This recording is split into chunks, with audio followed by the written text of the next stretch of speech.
3 3 ఇచ్చాడు. అవుట్పుట్ అనేది 9. అవుట్పుట్ అనేది 9. 3 3ల 9 వేస్తే 3 9ల 27. 27 రావాలి. కానీ ఇక్కడ ఎంత ఇచ్చాడు? 48. అంటే ఇన్పుట్లో ఉన్న నంబర్లను లబ్ధం చేయడము కుదరదు.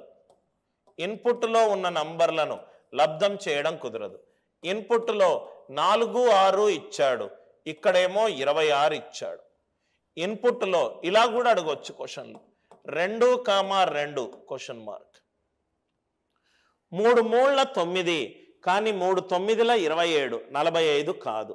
అంటే ఇది కాదు, రైట్?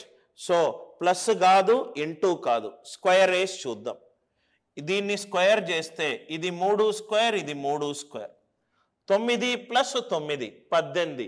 18కి సగం ఎంత? 9. 3 square plus 3 square divided by 2. ఇది 3 స్క్వేర్, ఇది 3 స్క్వేర్. 9 ప్లస్ 9 18. 18 బై 2 ఎంత? 9. ఇక్కడ కూడా ఇది 9 స్క్వేర్, ఇది 9 square, right?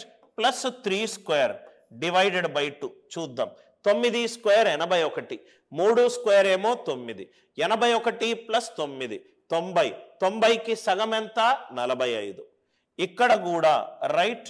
6 square plus 4 square. చూడండి సార్ వస్తుందా చూద్దాం. రైట్? 6 స్క్వేర్ 36. 4 స్క్వేర్ 16. 36 ప్లస్ 16 52. 52ని 2 తోటి బాగా హరిస్తే 26. నేను ఫస్ట్ ఏం చేశాను? లబ్ధం చేశాను. లాజిక్ అన్నిటికీ సాటిస్ఫై అవ్వట్లేదు. ప్లస్ చేస్తే చిన్న నంబర్ అవుతుంది. నెక్స్ట్ పవర్కి వెళ్ళాను. దీన్ని పవర్ చేసా, దీన్ని పవర్ చేసా. 3 స్క్వేర్ 3 స్క్వేర్. దాన్ని యావరేజ్ చేస్తే, సగటు చేస్తే నాకు ఇక్కడ వచ్చింది. అదే ప్యాటర్న్ అన్నిట్లో ఫాలో అయింది. కాబట్టి ఆన్సర్ ఎంత? 2 square plus 2 square divided by 2. 4 plus 4 8. 8 divided by 2. Answer ఎంత? 4. 8 డివైడెడ్ బై 2. ఆన్సర్ ఎంత? 4. లాజిక్ అర్థమైంది కదా సార్? ఒక్కొక్క క్వశ్చన్ ఒక్కొక్క మోడల్, ఒక్కొక్క క్వశ్చన్ ఒక్కొక్క మోడల్. ఇది కూడా మీకు ప్రీవియస్ రైట్ గ్రూప్స్ ఎగ్జామినేషన్లో వచ్చిన ఎగ్జామ్ మోడల్ క్వశ్చన్స్. ఇటువంటి క్వశ్చన్స్ మీకు ఎగ్జామినేషన్లో అడుగుతాడు. ఇది కూడా పూర్తిగా pattern based question. Pattern based question. ఏది కొంచెం ప్యాటర్న్ బేస్డ్ క్వశ్చన్, చాలా ఈజీ క్వశ్చన్. ఇటువంటి ప్యాటర్న్స్ని మాత్రము రైట్ ఎక్కువగా ప్రాక్టీస్ చేయండి సార్. ఎందుకు సార్ ప్యాటర్న్ బేస్డ్ క్వశ్చన్స్ అంటే, ఇక్కడ మీరు అబ్జర్వ్ చేయండి సార్. ఇక్కడ మనకు ఇన్పుట్ ఏదో అవుట్పుట్ ఏదో ఏది తెలవట్లేదు. ఇన్పుట్ ఏదో అవుట్పుట్ ఏదో ఇక్కడ క్లియర్గా ఒక లైన్ గీసి పైన అన్నాడు. ఇక్కడ అంతా రూట్ కనెక్టింగ్ డాట్స్ ఉన్నాయి. మీరు అబ్జర్వ్ చేస్తే ఇక్కడ ఇవన్నీ కనెక్ట్ అయి ఉన్నాయి, ఇవన్నీ కనెక్ట్ అయి ఉన్నాయి, ఇవన్నీ కనెక్ట్ అయి ఉన్నాయి, ఇవన్నీ కనెక్ట్ అయి ఉన్నాయి. ఈ కనెక్ట్ అయిన వాల్యూలు ఎంత? 8 ప్లస్ 6 ప్లస్ 4 14 ప్లస్ 4 18.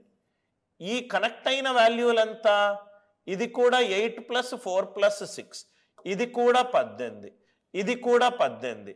ఇక్కడ మీరు అబ్జర్వ్ చేస్తే ఇది కూడా 18 రావాలి. 4 8 6. ఇది 18 అయింది, ఇది కూడా 18 అయింది, ఇది కూడా 18 అయింది. అంటే ఇది బేసికల్గా ఒక స్క్వేర్ సార్. స్క్వేర్లో మొత్తము భుజం వాల్యూలు సమానం కావాలి. 6 ప్లస్ 8 ప్లస్ 4 18. ఇక్కడ కూడా ఇది 18, ఇక్కడ కూడా ఇది 18, ఇక్కడ కూడా ఇది 18.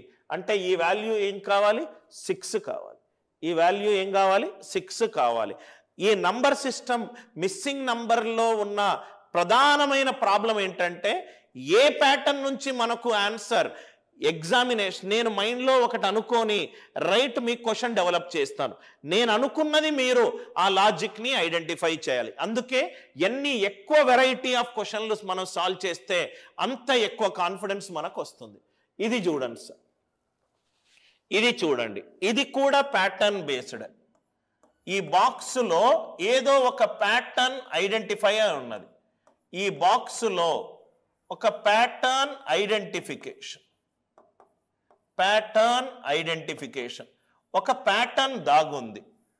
ఆ ప్యాటర్న్ని మనము గనక ఐడెంటిఫై చెయ్యగలిగితే ఆన్సర్ మనకు వస్తుంది. ఒకసారి చూద్దాం సార్. 5, 9, 13, 15, 14, 19, 24, 32, 9, 10, 11, 17. ఈ బాక్స్ పైన చూడండి సార్, ఏమైనా ప్యాటర్న్ కనబడుతుందా మీకు? చూడండి, 5, 14, 9. 5 + 9 ఎంత? 14. 9 + 10 ఎంత? 19. 13 + 11 ఎంత? 24. 15 + 17 ఎంత? 32. అంటే రెండు ఎక్స్ట్రీమ్ వాల్యూలను కలిపితే మనకు మిడిల్ వాల్యూ వచ్చింది. 9 + 23 32. 10 + 9 19. 17 + 16 33. 11 + 6 17. 11 + 6 17. లాజిక్ అందరికీ అర్థమైంది కదా సార్?